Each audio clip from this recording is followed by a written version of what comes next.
Well, hello everybody. Sorry we've gone late. I've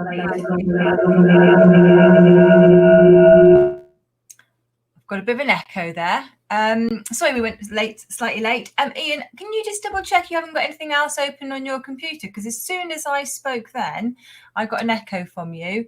It could be my end. You don't mind checking yours at the same time, and I'll close everything else down. Today I'm here with Ian, and we're going to be talking about some top tips for starting and maintaining your recruitment business. Now, don't be concerned that Ian's disappeared. I'm sure he's coming back.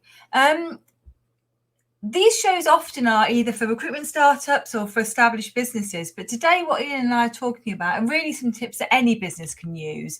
So ways in which an organisation, a recruitment organisation right now can make sure that they're making the best of every opportunity they have. I'm just going to make sure that I have nothing else open.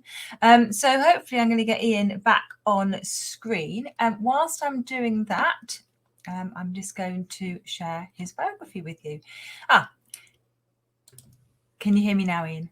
I can hear you perfectly. Can you hear me without all the background? Yeah, it's perfect. Cool. So I was just saying that this show, it's for anybody in the recruitment space who might be looking to grow, maintain their business. Do you want to just give me a little bit of an overview of who you are and who you work for?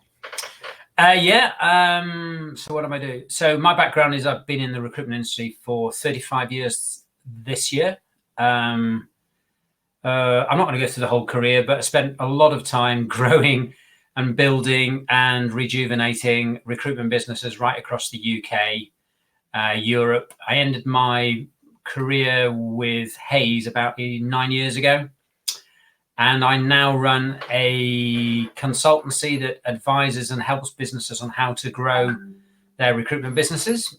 And I'm a non-exec director of a few recruitment agencies, but today, because when we went into lockdown, I've been asked to support Simplicity in Business as their interim customer accounts and sales director. So that's the capacity in which I'm talking to you today.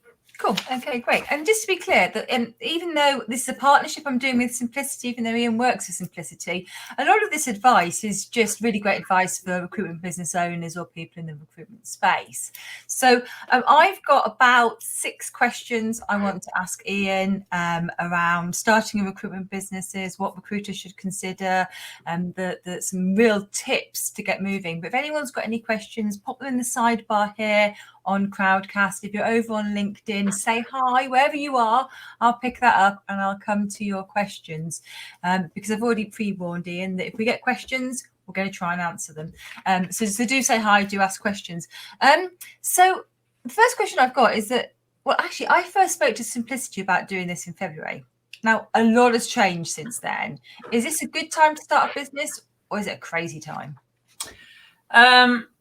I think the short answer to that, Louise, is having been in this industry for such a long time, I think it's probably as good a time as any is the short answer. And actually, personally, it depends on your level of risk taking. I think it's an excellent time. If you are in the situation where you have no employment, you've got nothing to do, you're out of work, or you're disgruntled with your current employer. Interesting statistic I read literally while I was eating lunch today.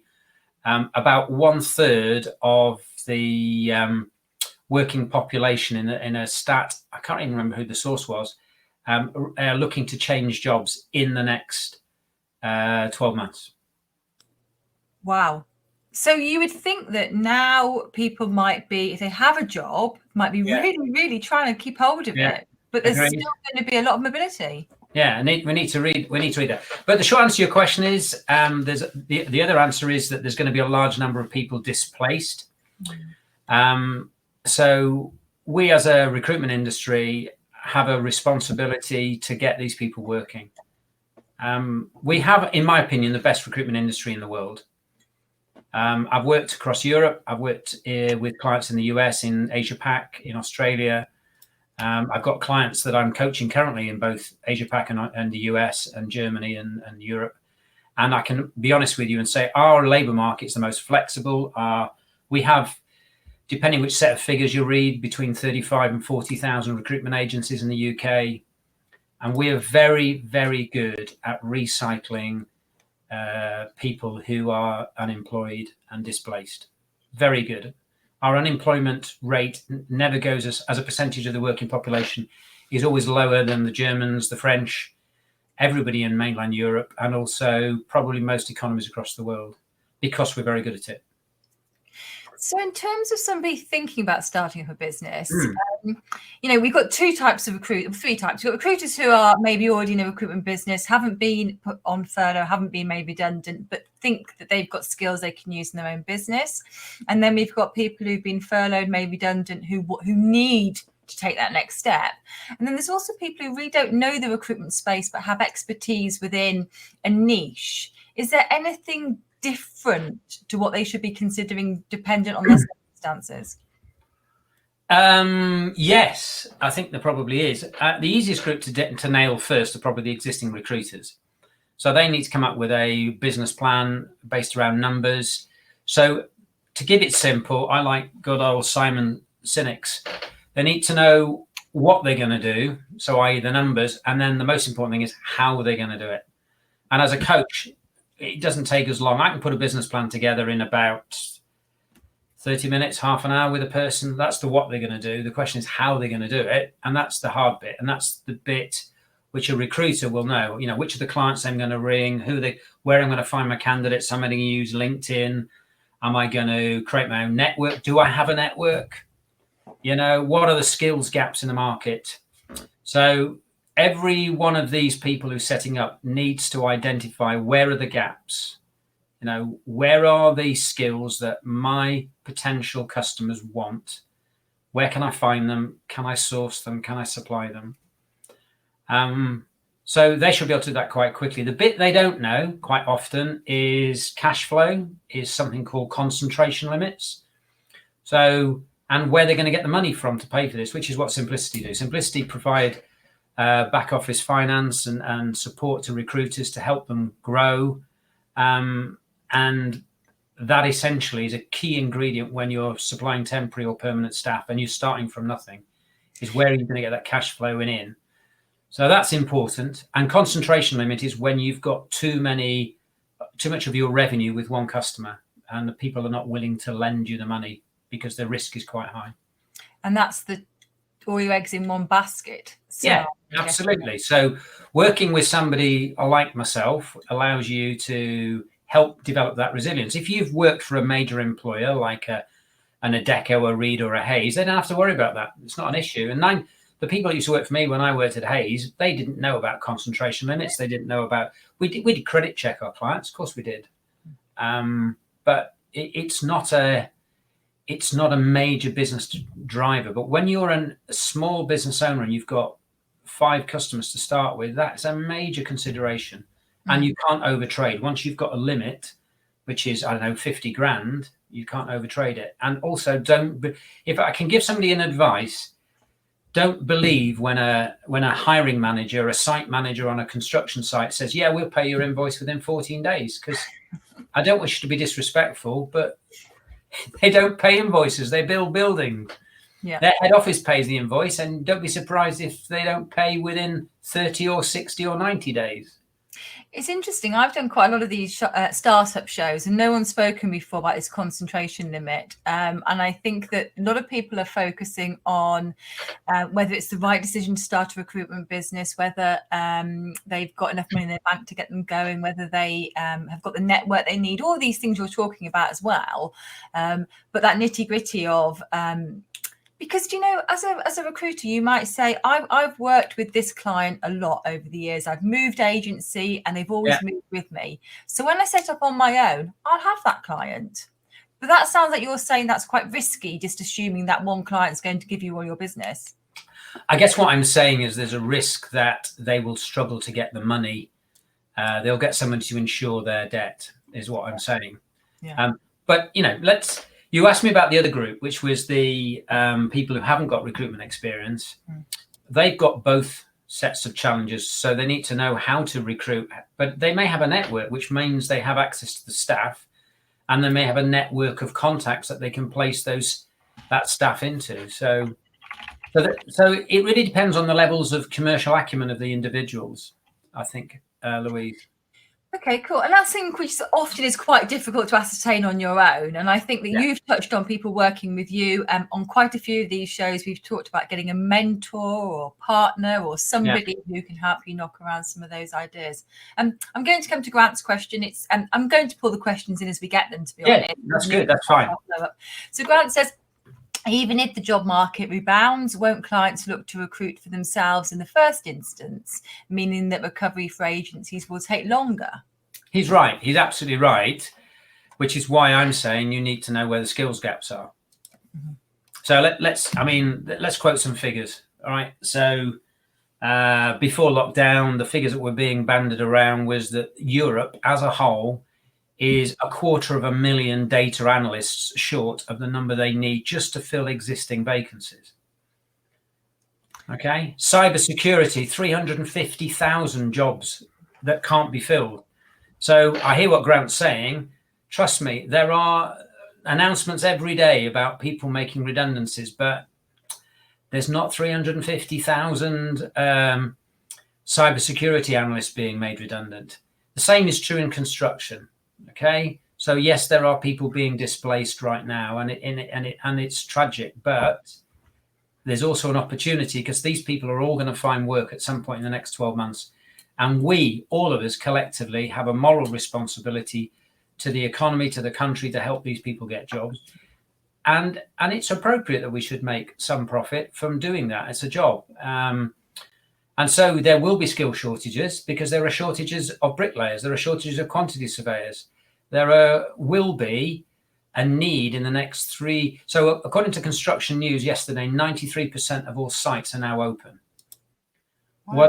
What I know from people who work in the construction industry is that they're looking to increase the amount of work they do on those sites. So instead of being 14 hours a week, they'll be working 60 hours a week.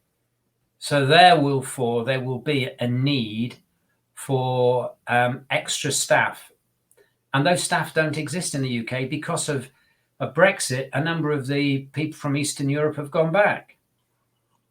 So we will very, very quickly, could be in a matter of 6 to 8 weeks, maybe 12 weeks, suddenly hit a ceiling of the number of scaffolders, the number of bricklayers, the number of carpenters, electricians we need. So, yeah, and there's so what I'm saying to Grant is there's an opportunity there, but he's also right. If he's saying people can find the skills which are in large demand, so unskilled labor will be very easy to find, I guess. Yeah, and I think that there will be some areas where and there always is, where there's a large candidate pool in some areas of the economy, and in those areas, hiring managers can recruit themselves. But for all the same reasons they previously used recruitment agencies will continue to exist, and that's not just because they can't find the candidates. Sometimes in areas where it's very candidate rich, organisations will still want to use agencies. They always have. Yeah, and there's a whole set of employment risks. Yeah. You know, the large corporate businesses will not want to employ workers direct longer than 6, 12 months. Most of the banks don't. Most of the large corporate enterprises that I used to work with previously wouldn't either. No. So Stephen's saying something in the sidebar, which is any imbalance in the market between supply and demand of skills is always good for recruiters, and many employers will want to hire back staff, but not directly. And that's sort of what you're talking about, is there is advantages to hiring through an agency. Yeah. So taking people on in a contract role where perhaps previously you had permanent employees, it's a lot easier to do through a recruitment consultancy, and they take some risks. Yeah. Stephen's totally right. Yeah. Okay. Cool. I'm going to come to my next question in a minute. I'm just going to read out the next question. Any recommendations for prospect data apart from Google and LinkedIn? Who would you recommend for clean data? Now that's going to come on to something I'm going to mention later, which is how do you actually get started? The nitty gritty. What this person here is asking for is, I guess, potential client prospecting lists and things like that. And that was going to be my next question: is where do you start? So I don't know whether you can roll that into the... I can. And it's back to the answer to the previous question. You need to have some expertise that you bring into the table. Yeah. So if you've been a nurse, if you've been a doctor, if you've been a construction worker, engineer, IT worker, you'll have a knowledge of that sector. So let's just pick one hypothetically, and let's say you've got knowledge of, I don't know, engineering. So you'll have a little black book of people you're friends with, and they will be your friends on LinkedIn. So you ring them up and you let them know you're looking to start your own recruitment agency, and you ask them if they're likely to be looking for a job. And if you've worked in engineering, you'll know what are the skills that are desperately in demand, you know, and there are lots of little ones all the way across. Sadly, the automotive industry in the UK at the moment is really struggling. So it's not a good engineering part to, or it's not a good sector to go into. And certainly design engineers in things like rail and construction. And I don't know whether most of people in Britain know, but while we were all in lockdown, there were large sections of the M6 motorway on the motorway network, and there were large sections of the West Coast Main Line and other mainline train stations and lines across Britain, which were being maintained and improved. So that's carried on. And those skills are still in demand. So if that's a sector, then you've picked that sector. So to simply answer your question, you find skills, you find the workers, and then what you do, and anyone who's a niche recruiter knows this, you then find people that employ those skills from your network, and then you literally ring them up, say, hi, my name is Jane, Samantha, Ishmael, or whatever. I've got this candidate here who's got X, Y, and Z, and you go through, are you looking for that at the moment? If somebody like Darren or Grant are looking to get into recruitment, never done it, there's a great 5 or 6 minute video about the book called The Influence Book by Dr. Robert Cialdini, which is about 7 secrets of persuasion. And one of those is what's called I'm an NLP master practitioner. So it's called the law of reciprocity, which means the law of reciprocal action. And it's quite simply, if you give somebody something, even if they don't want it, as long as it's genuine and sincere in the way you give it, then you will build a rapport with that person quite quickly. Because I think a lot of recruiters new to recruitment think that the answer is to find a client with a vacancy, to somehow persuade somebody. I mean, when I started in recruitment, people were advertising in the Sunday Times and the Grocer magazine, and we'd phone up Jacobs and we'd say, I can see you've got a sales rep vacancy, can you give it to me? And for me, the more successful campaign was having done some interviews, found someone amazing who wasn't right for that Jacobs vacancy, which somehow I got, and then finding who else might want to hear about that candidate. And that's more what you're talking about, isn't it? It is. I mean, you and I obviously worked in the recruitment industry at a similar time, because I've advertised in the Grocer as well. And I did some work for Gateway Food Markets in the late 80s, early 90s. So yeah, I've done all that. I think the market has polarized. And when I speak at conferences, I talk about this. It's gone in 2 directions. You've got the very large recruiters, your Hazes, your Adecos, your Pontoons, your Manpowers, your Alexander Manns. And at the other end, you've got the niche recruiters. And those people in the middle struggle. And we could talk about this for hours. But the ones at the end, the niche recruiters, they survive by finding hard to discover candidates and placing them. Stephen's put another question in the sidebar, and Kimberly says that book's great, very useful. So Stephen's got a question which I'm going to come on to now, more or less anyway. So what I wanted to talk about in a minute is having set up an agency, some tips to make it successful. But Stephen slightly jumped ahead. I'm going to ask it. So there will be some businesses who are looking to expand now. Maybe some of them were previously doing perm only, and they're realizing that temps and contract is the way to go. How do you fund that? I mean, I know you're working with Simplicity, so obviously talk about the Simplicity model, but broadly as well, how do you fund that expansion? Okay, so the first point I'd like to just touch on very briefly is every downturn in the economy that I've worked in for 35 years, and there's about 5 of them, going back to the Twin Towers, to the financial crisis, to the Thatcher years and so on.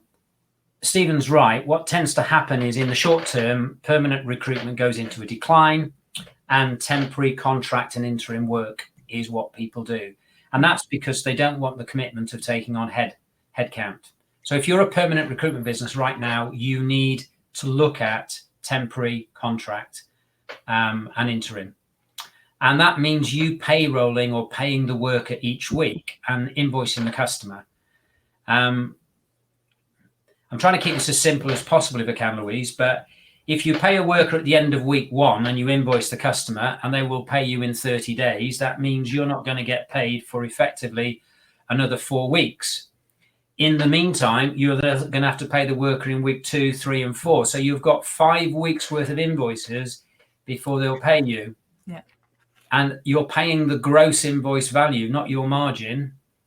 And your gross invoice value, to keep the maths simple, could be as much as £2,000 a week if it's an IT worker. So at the end of 5 weeks, that's 10 grand for one worker. And you're only going to make, let's for argument's sake, say, let's be healthy, 20% if you're lucky. So you're making £200 on those each week on those 5 weeks. So at the end of 5 weeks, you've made potentially 2 grand, but you've got 10 grand's worth of invoices outstanding. And as you constantly grow, you never get into what's called a cash positive situation until you stop placing people. So how do you fund it? So some people will go and talk to the banks, but the banks aren't too keen on that because it's risk. They'll want you to do match funding. So the first thing they'll say to you is, we want you to put your house up. You can go to a business like Simplicity, and you can also go to potentially a factoring company. That's the name that people use. Now, factoring companies don't give you 100% of the invoice. What they will do is only give you 85%, which means if your margin is either 15% or less, you don't actually even get any of your margin. So you're still only just paying your work, and it's taking you 5 to 10 weeks to get your margin in, which means you're still short of cash anyway, because all they're doing is funding paying the worker. A company like Simplicity, and you're right, they're not the only one, but what we do is we'll pay the full invoice value back to you straight away, less our fee. So you're getting whatever your agreed amount is back almost instantaneously. So Claire's just asked a message on LinkedIn, which is, does this mean that she can't choose exactly who she works with? When she works with someone like Simplicity, do you make some of the decisions as to who she's allowed to work with? Absolutely not. Apart from, and this will be the same for anybody, what we do is we insure all the debt. So if she wants to work with a company that has a good credit rating, then we will support her. So if she wants to work for, let's say, one of the main high street banks, which have typically got good credit ratings, not a problem. And we would insure her debt. And because she's coming with us, we can make sure that the concentration limits that other businesses might be worried about wouldn't be an issue with us.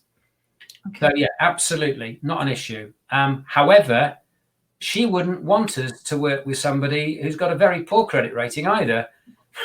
Because if we don't get paid, guess what? She isn't going to get paid either, and she could lose a lot of money. I suppose in some circumstances, when you're starting out, you want every piece of business you can take. Yeah. And this might help to stop you making some poor decisions. And Claire's follow-up question was, what happens if I've only got one contractor out? I mean, do businesses like Simplicity have a limit as to the minimum amount of... No, no, absolutely not. And we have signed up, I don't know, I shouldn't probably say, but we signed up a lot of people in the last few weeks, a lot of people, and a significant number of those haven't traded. No. Yet, or hadn't traded to start with. They are now trading. Yeah. Okay, so that was my next question, is that I guess some people wait until the Monday the contractor starts to think, oh God, how am I going to pay them on the Friday? I mean, how quickly can things get turned around?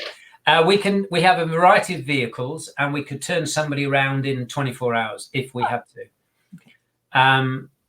But the biggest challenge isn't necessarily us turning around. There are a number of laws around the same laws that you have with regard to fraud, so we have to be able to prove who they are. We have to complete certain background checks on them to make sure that they are fit and proper person to work in business and all that sort of stuff. So those are the issues, but we can turn around very quickly. And sadly, Louise, what you've just described is quite a common occurrence. Yeah.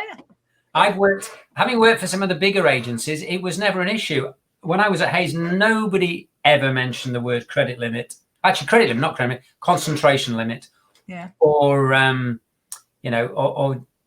things like that. It wasn't an issue. So most people who work for big recruiters, they don't chase the debt and they're not worried about the debt. No. They just find the person, they fill in an internal form, and their accounts back office people will do that. And it's only when you get to the level I was at, where I was a director running a P&L, that you start to look at that sort of thing. Yeah, and then when you set up your own business, a whole new kettle of fish. So Yeah. I had a question I was going to ask you, which is around once you have set up your business, have you got any sort of broad tips for making it a success? Yeah, and it's connected with the last question. So the first thing is, if you are a salesperson, I would encourage you to come out and work with a business like Simplicity, who can handle your back office stuff, which you've never done before, and accept that you are going to pay probably a slightly higher amount to them, but they will manage and support you and manage the risk, and they'll keep you safe for 12, 18 months, 2 years, whilst you learn that part of the business. And what you can then do is focus on the bit of the business you're really good at, which is business development, which is selling in candidates, which is building relationships. And we will work with you. Your account managers will work with you to help you do that. So from my perspective, it is, they need to be focusing on ways to win new customers. How do they do that? So how do they prospect? And as I said earlier to the book that Kimberly quoted, yeah, it's about having a best way to open a door is to have a good quality candidate that you believe the person you're approaching is likely to need. If you've got one of those, you'll get through the door. They'll talk to you. But if you start with hello, my name is Ian, I work for ABC Limited. We've just set ourselves up. We're one of the best recruitment agencies in the world. We can offer you a fantastic service. I probably wouldn't even have got that far. The person would have said, thanks very much. We have a PSL. Please go away. If you ring out and say, hi, my name is Ian. We do rail construction, and I've got a first-class bridge engineer, and he's immediately available. Do you know what? If that guy's looking for a bridge engineer, he'll say, send me the CV, and we're already moving business forward. Yeah. Okay. I've got another couple of questions here. Yeah, sure. There's a particular technology message here, mentioned. I won't actually read that out. But to what extent do some CRMs help to prevent things like temp payroll fraud? I mean, do you recommend that people are very careful about the CRM they choose as part of this getting it right? We think CRMs are fundamentally important. Absolutely. And because of that, we have our own CRM, which we give all our customers for free.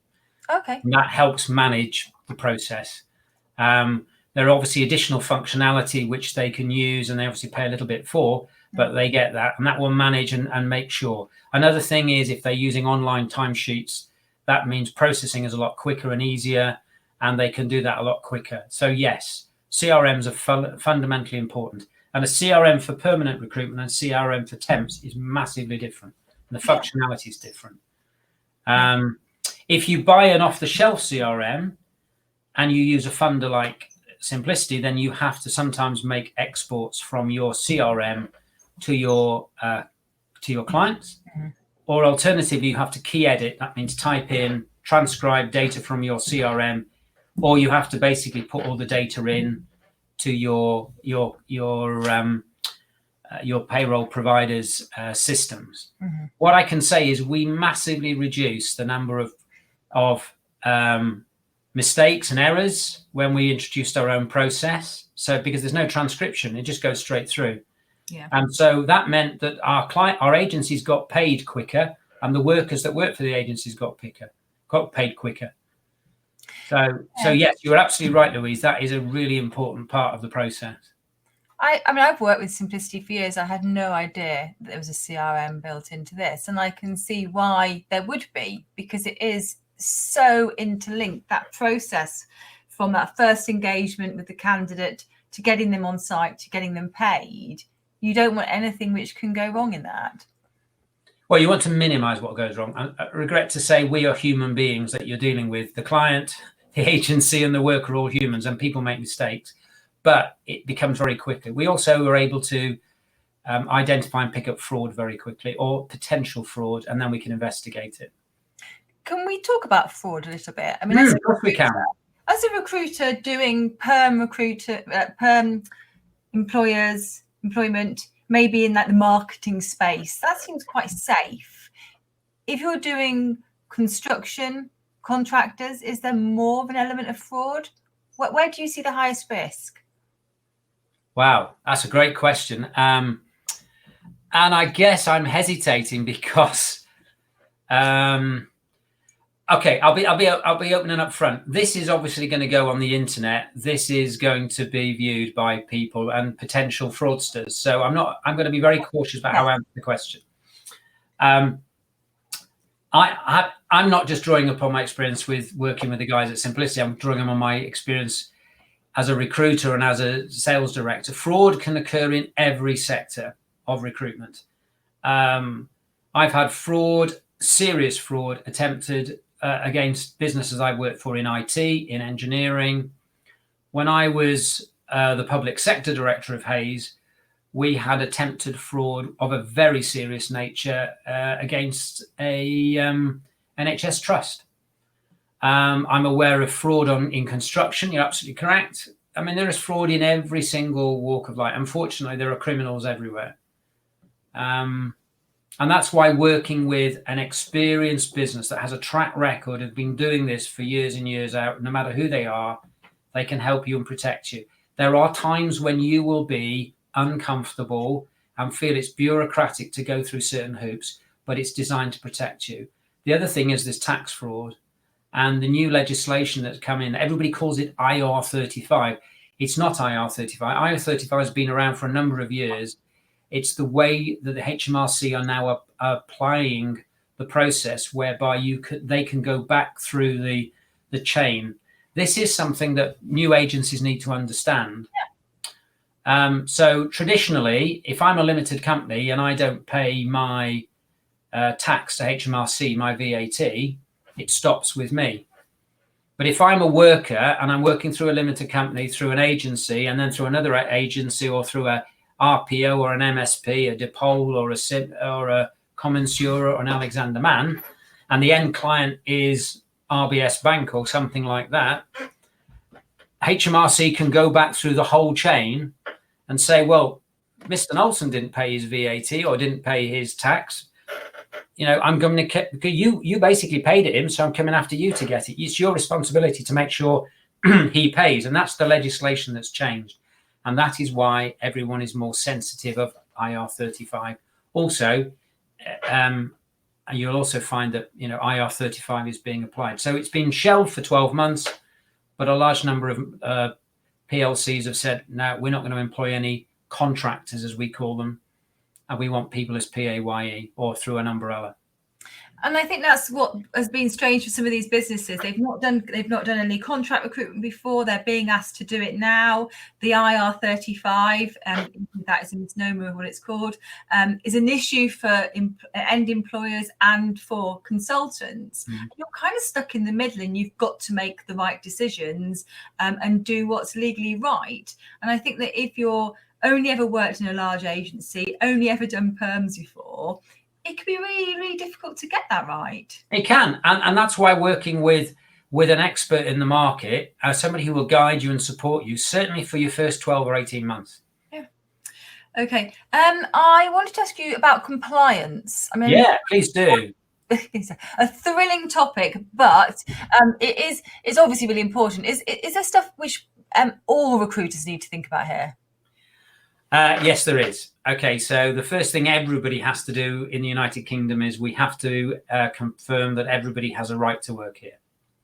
And you have to do that by identity check. So you need to use passports. You need to have photographic ID. So a passport or a photographic driving license is one of the items. Another one is a utility bill. So it's a bit like registering and opening a bank account. You have to be able to produce that. And you as a recruiter, and most recruiters, people who've been recruiters know all this, they've been doing this. Yeah. So you then have to take copies of those, and you have to store those. And, if at some point in the future you have an inspection, you have to be able to prove that little Tommy was who little Tommy said he was, if that makes sense. But I guess that when you work for an employer, they have all the processes in place for you. Yeah. If you own your own business, or you're starting up, or you're expanding now, where the pressure's on, isn't it? Yeah, and the CRM would capture all that. We've talked a lot about setting up, but one of the things we haven't talked about is growth. And I would say we talked about going from permanent into temp, but what I would be saying people should be doing now is, I write a blog, I have done every year for the last 9 years, which is about the top 5 sectors in the recruitment sector to work in. I've got one blog, which is the top 5 sectors to be in for the next 5 to 10 years. And that's now had 42,000 views and reads.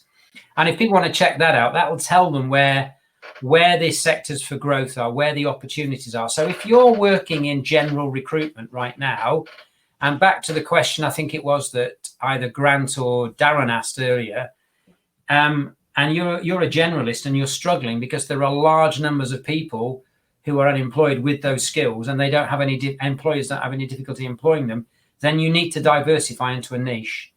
And you're best going into a niche where you have some synergies, some relationships. So is it logistics? Is it healthcare? Is it social care? Is it construction, engineering, whatever? And then you need to pick that niche and go into it. And even within engineering, you might go into, what should we say? You might go into an emerging renewable technology. That's a really big growth area. There's a skill shortage of that across the UK and Europe. And again, I wrote that in the blog earlier this year, which you can check out. I'm more than happy to share that. If anybody's there's anything I've referenced today and people can't find it, if they send me a message on LinkedIn. I'm more than happy to connect on LinkedIn with genuine recruiters. I'm not comfortable connecting on LinkedIn with somebody who immediately wants to sell me something. So please send me a message. Tell me why you want to connect. Happily connect. Happily share all of this. No problem. Brilliant. Okay, cool. And I will include that. I'll add the link to the LinkedIn conversation, the conversation here, and we turn all these into blogs. So I will include that as well. David Thornhill's over on LinkedIn answering some questions there as well, which is absolutely brilliant. We've got a tag team going.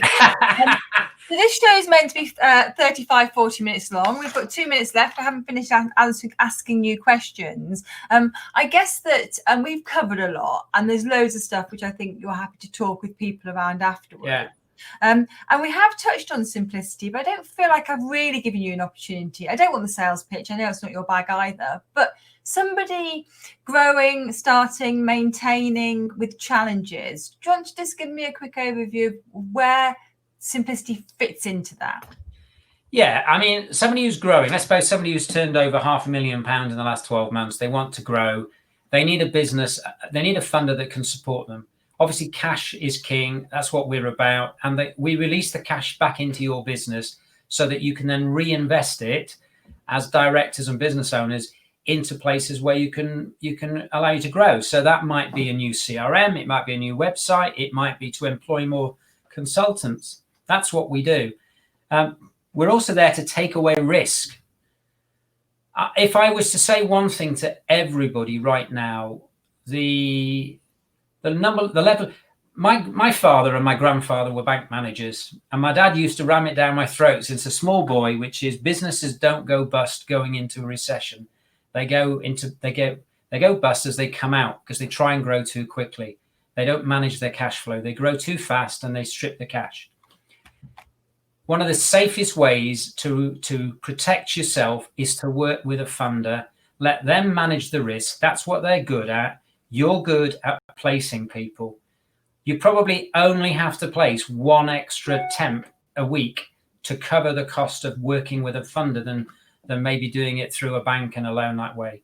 And the benefit to you of that funder and the support you'll get and the help and advice, your account managers, anyone who's working through Simplicity has access to me through the account management team. And obviously you've just seen how David's jumped on this call. You know, he's there. He's the MD. He's very much up front of center. He's there to help. You know, we've got a sales team that are out there, so we're all happy to help. And I think I would like to think that everybody in the recruitment industry right now is coming together as a family to help each other. I've certainly given a lot of free coaching over the last 6 to 8 weeks. And I'm actually, through some of the Simplicity team, offering free coaching to some of our partners and right now to help things, because it's important for it's a national thing. We all need to do it. It's a really positive point to almost end on, which is that I do think that what's come out of this is people are more prepared to ask for help, more prepared to give it.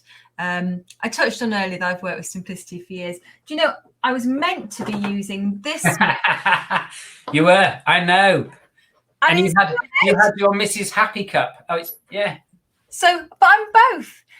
See, I'm a long time fan of Simplicity, and I've always found as a business that you've been very generous with your time. For years and years, as a business, you've contributed to our startup pages on our site, and that's a lot of content for startups, not salesy at all, just sharing advice and information. And I think that's what we need more now. Is we talked about maybe having a partner, a mentor. You kind of get a bit of that in the relationship people have with you. Yeah, and that's the ethos of the company. That's where we're at. We don't, at the moment, we don't call our customers. They're called partners. Some people have an issue with that, but we try to support them wherever they can. The challenge we have is that we have laws that we have to comply with. Both the funders, the people we borrow the money off, make rules around how we can lend that money and what we have to do. And some business owners have a problem with that. If your client's not paying your bill, we can't just suddenly give them an extra 30 days credit, because the terms of our agreement aren't that way. You know, when we were kids, if you borrowed the car off your dad and he said you had it back by 12, he wasn't too happy if you brought it back at 4 o'clock in the morning, or maybe 6 o'clock in the morning, or maybe lunchtime the following day, particularly when your mother was supposed to be going shopping.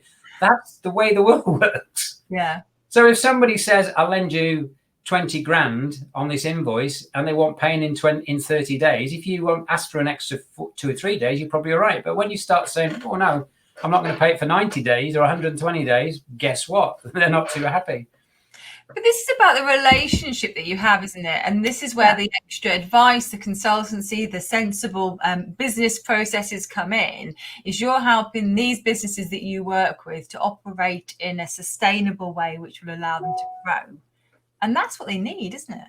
Absolutely. Yeah. Louise, I know you want to bring this to a close. I'm conscious that some people might have some more questions. So if they want to message me on LinkedIn, if they want to use Twitter, my Twitter handle is @Ian Knowlson. It's not complex. More than happy to answer them. Any support we can give them. Vicky has also recorded some videos of me talking. They're available on Vimeo. Again, if somebody wants those, we can release those in the next 24 hours. If somebody messages me, I can send them. There's about 5 or 6 there, which may be of use to people. So that's useful. I've lost you. No, I'm still here. I think you've just slightly disappeared. So if anybody wants any of that content, I know Vicky's also going to turn some of the conversation points into a blog, so they will be available too. And because I should have used this mug, and I haven't, it's never been used. If somebody wants to drop me a message, they really want a lovely Simplicity mug, send me a note and I'll post it out to you. So thank you, Ian. You have disappeared at the perfect time, because if you'd have gone earlier, I'd have struggled to continue. So thank you very much, Ian. Thank you everyone who's watching. Like I say, we'll be back in touch. I'll put it on the blog. I'll send you all a link to it. I'm not back next week because I've got the tech showcase, but back later in June with more shows like this. So thanks everybody for watching. Thank you very much, Ian, and I'll see you all soon. Thank you very much. Bye-bye.